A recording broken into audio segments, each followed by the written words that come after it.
வணக்கம் இந்தியா. இன்றைய தினம் நமது சந்தைகள் கிட்டத்தட்ட ஒரு 1.5 மணி வரலையும் ஒரு ஒரு ஃப்ளாட்டாக தான் இருந்ததுன்னு சொல்லலாம். மெயினாக ahead of US Fed policy. But last 1 ஹவரில் மார்க்கெட் எக்ஸ்டெண்டட் அந்த தேர்ட் டே ஆஃப் த லாஸஸ்ன்னு சொல்லலாம். கிட்டத்தட்ட 81 புள்ளிகள் குறைந்து 25,758 முடிவடைந்திருக்கிறது.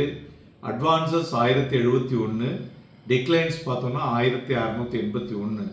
மேலும் மிட் அண்ட் ஸ்மால் கேப்பும் பார்த்தோம்னா இன்றைய தினம் வீழ்ச்சியை தழுவியுள்ளது. அதனால் ஓவரால் மார்க்கெட் பிரெத்தை பார்க்கும் பொழுது நெகட்டிவாக இருக்கிறது என்று சொல்லலாம். ஒரு நம்மளுடைய வாலட்டிலிட்டி இண்டெக்ஸ் பார்த்தோம்னா இன்றைக்கி 0.36% கீழே இறங்கி 10.91 இருக்கிறது. பட் ஸ்டேபிள் வாலட்டிலிட்டி இருந்தாலும் பட் ஒரு மாதிரி ஒரு க்ளோசிங்கில் we can see that kind of ஆக்டிவிட்டியை பார்க்க முடிஞ்சதுன்னு சொல்லலாம். இதுமாரி துறைகளை பார்க்கும் பொழுது மீடியா, மெட்டல் அண்ட் ஃபார்மா ஒரு பையிங் ஆக்டிவிட்டி வந்தது. மறுபுறம் mid select, IT and PSU banks ஒரு ப்ராஃபிட் புக்கிங்கில் வீழ்ச்சி அடைந்த துறைகள் என்று சொல்லலாம். இண்டிவிஜுவல் ஸ்டாக்ஸை பொறுத்தவரை பார்த்தோம்னா ரிலையன்ஸ் இண்டஸ்ட்ரீஸ், ஐடிசி, ஏஷியர் மோட்டார், சன் ஃபார்மா, ஹிண்டால்கோ இவையெல்லாம் ஏறிய பங்குகள்.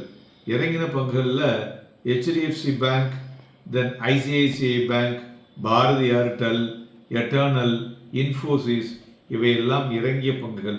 இவை தான் இன்றைக்கி மார்க்கெட்டை இறக்குவதற்கு முக்கிய காரணிகள் என்றே கூட சொல்லலாம். மேலும் தங்கத்தை பார்த்தோன்னா இன்றைக்கி ஒரு 178 புள்ளிகள் இறங்கி 1,29,929 அதற்கு மாறாக மறுபுறம் சில்வர் 2,000 ரூபாய் ஏறி 1,90,130. நண்பர்களே, நாம் 2 லட்சம் வரையும் செல்லும் என்று சொன்னோம். அது கூடிய விரைவில் தரக்கூடிய வாய்ப்புகள் சந்தைகளில் இருக்கிறது.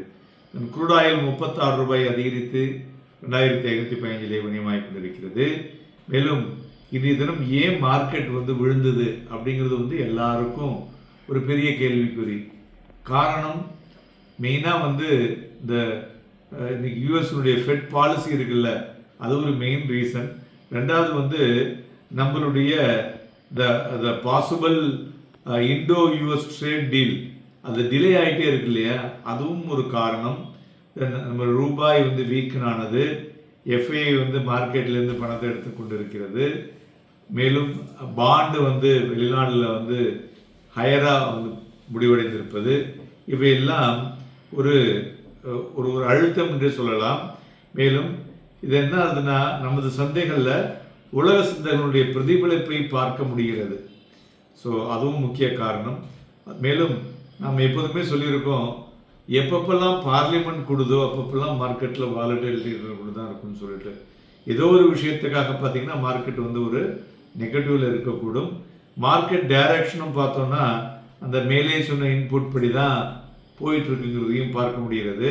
அதனால் ஒரு ஸ்ட்ராங் இன்புட் வந்தால் தான் இந்த டைரக்ஷனில் சேஞ்சஸ் வரக்கூடும் என்று எதிர்பார்க்கலாம்.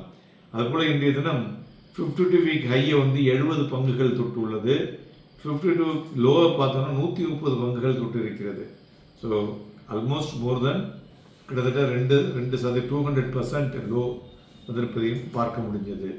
மேலும் டெக்னிக்கலாக பார்த்தோன்னா இன்றைக்கி Nifty future below average volume, bank Nifty ஃபியூச்சரும் பிலோ ஆவரேஜ் வால்யூம். காலையில் ஓப்பனிங் பெட்டராக ஓப்பன் ஆச்சு. அதுக்கப்புறம் 10:30 மணி வரலையும் பார்த்தீங்கன்னா மார்க்கெட் ரொம்பவே நல்லா போச்சு.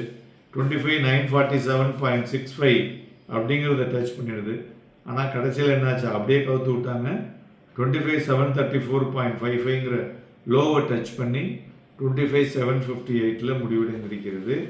கிட்டத்தட்ட பார்த்தோன்னா 200 புள்ளிகளுக்கு மேலே இன்றைய தினம் மார்க்கெட்டில் வாலட்டிலிட்டி இருந்ததுன்னு சொல்லலாம்.